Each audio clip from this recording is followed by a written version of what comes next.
orang-orang yang wajahnya generasi kolonial dan generasi milenial kan, kelihatan dari segi wajahnya. Kalau saya ini nggak tahu generasi apa ya. Cuma kan, ya kita ini kan ada istilah dulu di kalangan para ulama, ada salaf dan ada khalaf. Salaf itu yang terdahulu, khalaf itu yang belakangan. Kemudian dari kata salaf ini muncul istilah as-salafus shalih. Para ulama-ulama salafus shalih. Siapa mereka para ulama as-salafus shalih? Mereka itu adalah yang disebutkan di dalam hadis Rasulullah riwayat Imam Al-Bukhari, khairul quruni qarni, tsumma alladziina yalunahum, tsumma alladziina yalunahum. Sebaik-baik abad adalah abadku kata Rasulullah, kemudian abad yang setelahnya, kemudian abad yang setelahnya lagi. Jadi Rasulullah di dalam hadis ini menyebutkan 3 abad. Abadku, abad Rasulullah dan para sahabatnya. Abad setelahnya berarti abad siapa? Tabi'in. Dan abad setelahnya lagi berarti abadnya tabi'in. Jadi abad sahabat, tabi'in dan tabi'in itu adalah generasi salaf. Salafi, orang yang ngikutin generasi salaf namanya salafi. Ya, jadi salafi itu nisbat. Ya, kita ini ada Ustaz Nuruddin dari As-Sukabumi, gitu kan? As-Sukabumi, ya, As-Sundawi, atau kalau Kiai Khairul Hadi ini kan dari mana? Al-Bataki, Al-Maidani, ya Al-Maidani, Pak Ketua dari Al-Cilacap, ada Al-Manduri itu kan, ya. Dari Madura. Jadi salafi itu nisbat kepada mereka para ulama salaf, artinya mereka yang mengikuti ulama salaf namanya salafi.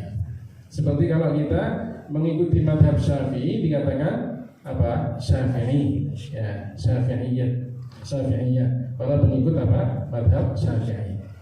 Sama kalau kemudian kita mengikuti Abul Hasan Al-Asy'ari maka Asy'ari, gitu kan? Nah, salafi itu adalah mereka yang mengikuti para ulama salaf dalam pemikiran, dalam juga apa? Perbuatan. Orang-orang yang seperti itu dikatakan salafi. Ya.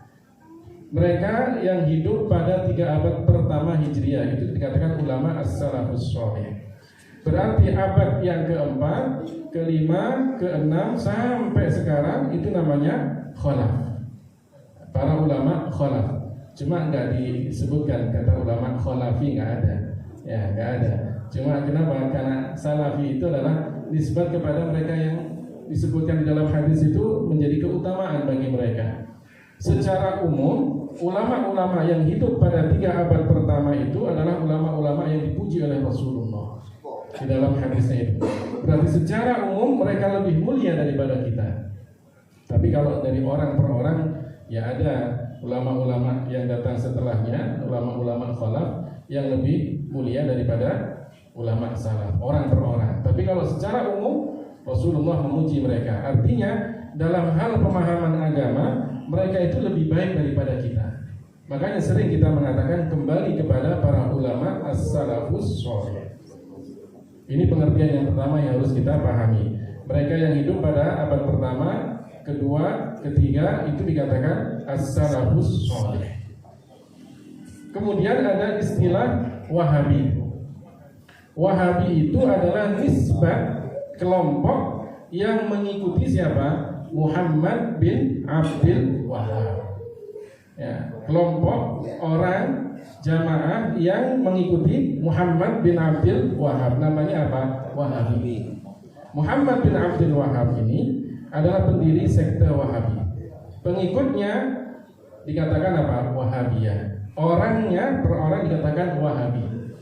Muhammad bin Abdul Wahhab ini bersepakat, ada perjanjian dengan Muhammad bin Saud untuk mendirikan satu kerajaan. Yang kemudian rajanya adalah Muhammad Saud dan anak turunnya, sedangkan dari segi ulamanya, pimpinan ulamanya itu adalah keturunan dari Muhammad bin Abdul Wahhab dan sampai sekarang. Sehingga kerajaan Saudi Arabia itu dari segi presidennya, pemimpinnya atau rajanya itu dari keturunannya Muhammad Saud, Ali Saud, keluarganya Saud. Tapi kalau dari ulamanya menurut mereka itu adalah dikatakan Alus Syekh, keluarganya Syekh. Syekh yang dimaksud di situ siapa? Muhammad bin Abdul Wahhab. Sampai sekarang madhabnya adalah Wahabi. Jadi paham? Ya, ada Wahabi, ada Salafi. Beda antara Salafi, beda juga dengan apa? Wahabi. Nah, yang ketiga adalah istilah baru yang ingin saya sampaikan, namanya Talafi. Talafi itu dari kata talafun. Talafun itu apa? Rusak. Talafi berarti apa? Perusak. Ya, perusak. Jadi kalau kemudian orang itu merusak ajaran-ajaran yang sudah digariskan oleh Rasulullah, maka dikatakan talafi. Ya, orang merusak bangunan material kita aja dikatakan talafi, apalagi yang merusak agama kita. Lebih berat, lebih pantas untuk dikatakan apa? Talafi. Ya. Saya ingin nanti saya jelaskan kenapa harus ada istilah talafi ini. Nah, para ulama salaf itu sepakat boleh kita beristighosa dan bertawassul. Ulama salaf, ulama yang ada di kalangan sahabat, di kalangan tabi'in dan tabi'in itu sepakat bahwa boleh kita apa? Bertawassul. Di antaranya apa yang disebutkan oleh Al-Imam Al-Bukhari di dalam kitabnya Al-Adabul Mufrad. Al-Imam Al-Bukhari menyebutkan satu riwayat seorang sahabat yang bernama Abdullah bin Umar. Sahabat Abdullah bin Umar ini di antara mujtahidnya para sahabat. Bahkan Rasulullah memberikan pengakuan, persaksian, ni'mar rajulu Abdullah, sebaik-baik laki-laki adalah Abdullah bin Umar, putranya Sayyidina Umar. Ketika beliau sakit semacam keselio, ya, kakinya tidak bisa digerakkan, duduk kemudian nggak bisa berdiri. Ya, kan itu kan mungkin terjadi pada setiap orang. Duduk nggak bisa berdiri. Langsung apa? Ada seorang sahabat mengatakan, "Udkur ahabban nasi ilaika."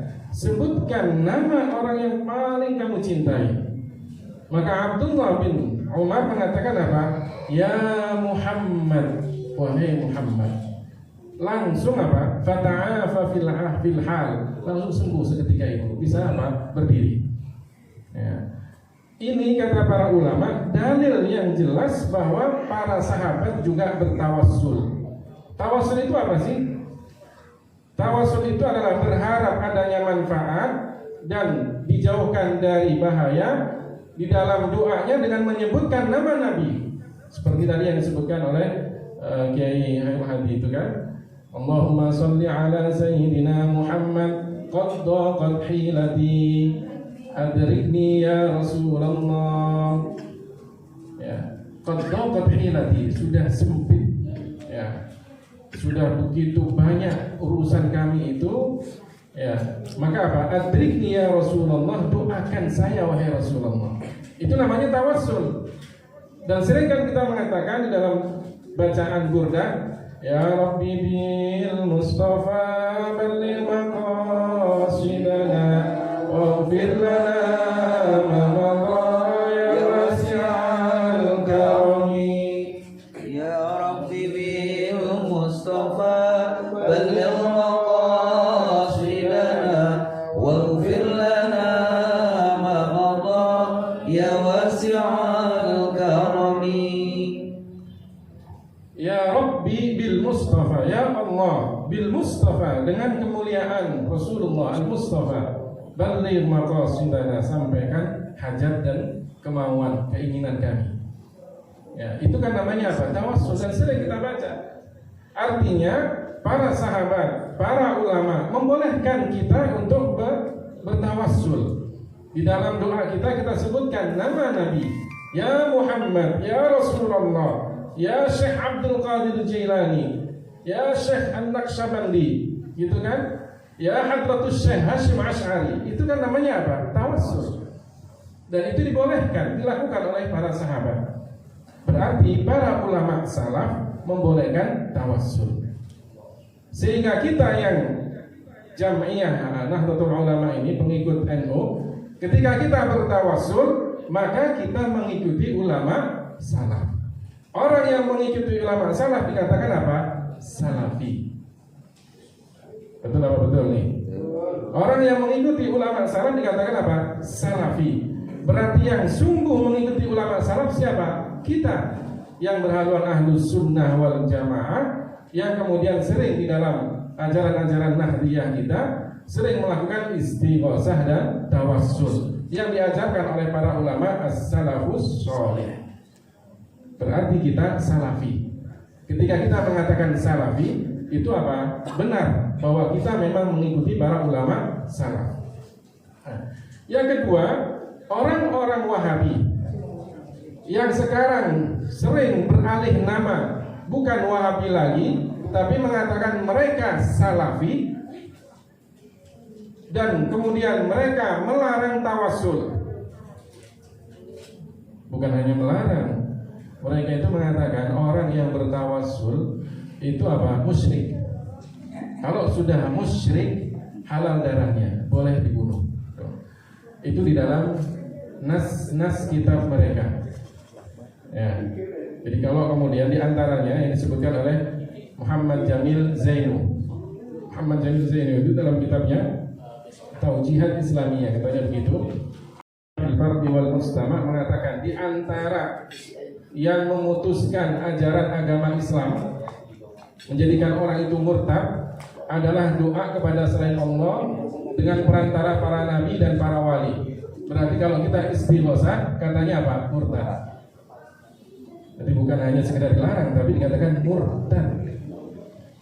Kemudian, ya, Albani juga mengatakan demikian. Di antara syirik yang besar adalah istighosah. Istighosah yang biasa kita baca, katanya istighosah itu masuk syirik besar.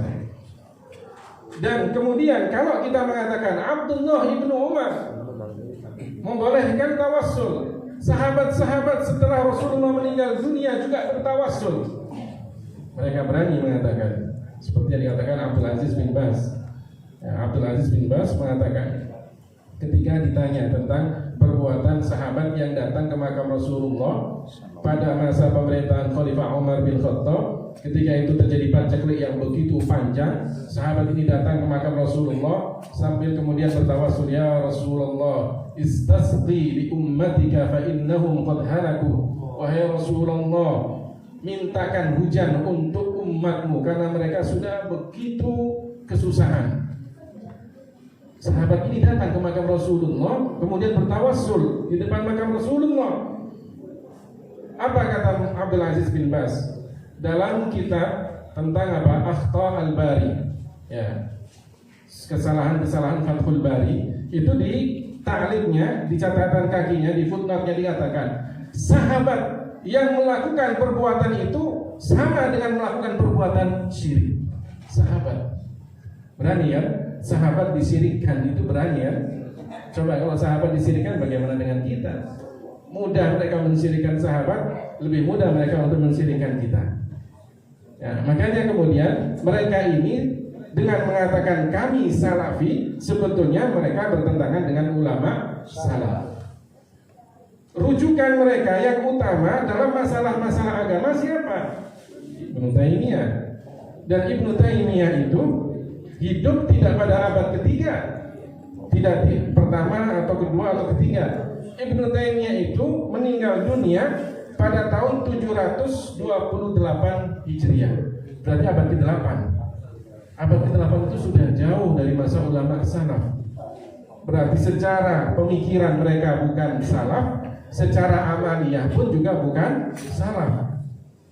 Justru bertentangan dengan para ulama salaf. Makanya kemudian orang-orang Wahabi ini kalau bicara tentang tawassul, maka bagi kita mudah untuk membantahnya. Bagaimana cara membantahnya? Jadi ini yang kata Gus kita nih, bahwa kita itu harus melek dalil gitu kan. Kita sering melakukan amaliyah nahdiyah, tapi kemudian kita nggak tahu dalilnya. Kata tadi Gus Hamdan ya, bahwa amaliyah kita kalau ditanya apa dalilnya, kadang kita nggak tahu. Ya, sepenting guru-guru saya, ulama-ulama saya melakukan gitu kan. Nah, kalau kita dikatakan oleh mereka bahwa istighosah ini haram, musyrik, jawabnya bagi kita apa? Ibnu Taimiyah yang menjadi rujukan mereka, dan mereka mengatakan Syekhul Islam Ibnu Taimiyah menyebutkan riwayat tentang Abdullah bin Umar yang kakinya kena semacam keselio itu di dalam kitabnya Al-Kalimut Thayyib. Al-Kalim itu artinya kata-kata, At-Thayyib yang baik. Ya, cuma kadang kalau di kita Bang Thayyib itu identiknya nggak baik. Nggak pulang-pulang. Ya, cuma Al-Kalimu At-Thayyib. Al-Kalimu kata-kata At-Thayyib yang baik. Disebutkan oleh Ibnu Taimiyah di antara kata-kata yang baik adalah apa? Ketika kaki kita kena semacam ya Muhammad, diriwayatkan oleh siapa? Ibnu Taimiyah. Berarti apa? Tawassul termasuk kata-kata yang baik. Oleh siapa? Dikatakan tersebut oleh Ibnu Taimiyah. Sedangkan orang Wahabi mengatakan apa? Tawassul syirik, musyrik orang yang melakukannya. Berarti kalau kemudian syekhnya saja membolehkan dan mereka mengatakan Syekhul Islam, tapi kemudian juga membolehkan tawassul, maka sesungguhnya mereka mengikuti syekh yang mengajarkan tawassul. Sedangkan tawassul dikatakan musyrik, berarti menurut mereka bukan Syekhul Islam lagi. Syekhul apa? Syekhul syirik gitu kan, Syekhul kufur gitu kan. Gak berani mereka. Jadi kalau kita ingin berdalil dengan mereka, adu argumen, katakan bahwa Ibnu Taimiyah membolehkan tawassul di dalam kitabnya Al-Kalimut Thayyib. Kemudian mereka ingin mengatakan, oh ini hadisnya kurang sahih. Ya, Albani mulai muncul Albani ya. Oh ini hadisnya kurang sahih. Bagi orang NU, ya mau sahih atau enggak sahih, ya sahih, hasan, dhaif, yang penting ada isinya amplopnya itu. Ya kan? Kalau mereka mengatakan, oh hadisnya enggak sahih, yang penting diriwayatkan oleh Ibnu Taimiyah, selesai kan? Ibnu Taimiyah mengatakan kata-kata yang baik. Anda katakan ini sahih, Anda katakan ini dhaif, bukan urusan saya. Tapi Ibnu Taimiyah mengatakan apa? Ini adalah tawassul, itu adalah kata-kata yang baik. Selesai.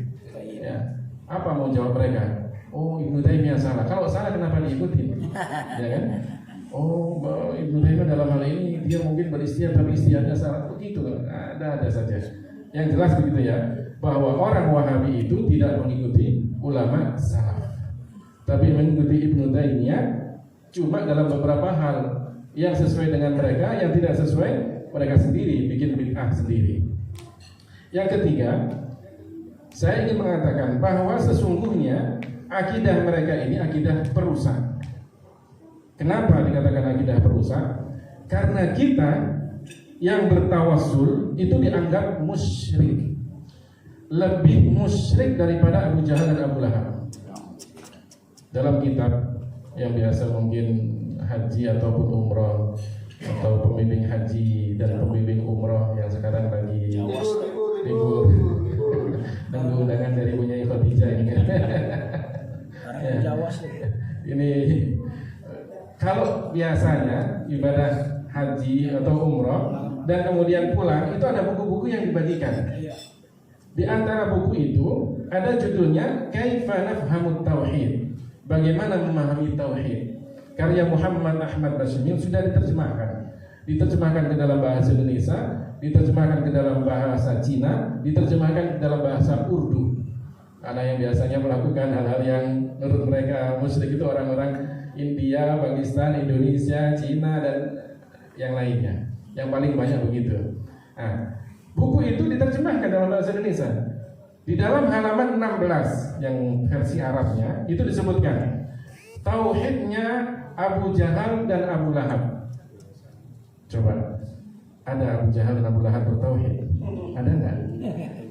Yang disebutkan di dalam hadis, disebutkan dalam Al-Quran. Bahkan ada satu surat khusus tentang Abu Lahab. Tabbat yada abi lahabin wa tabb.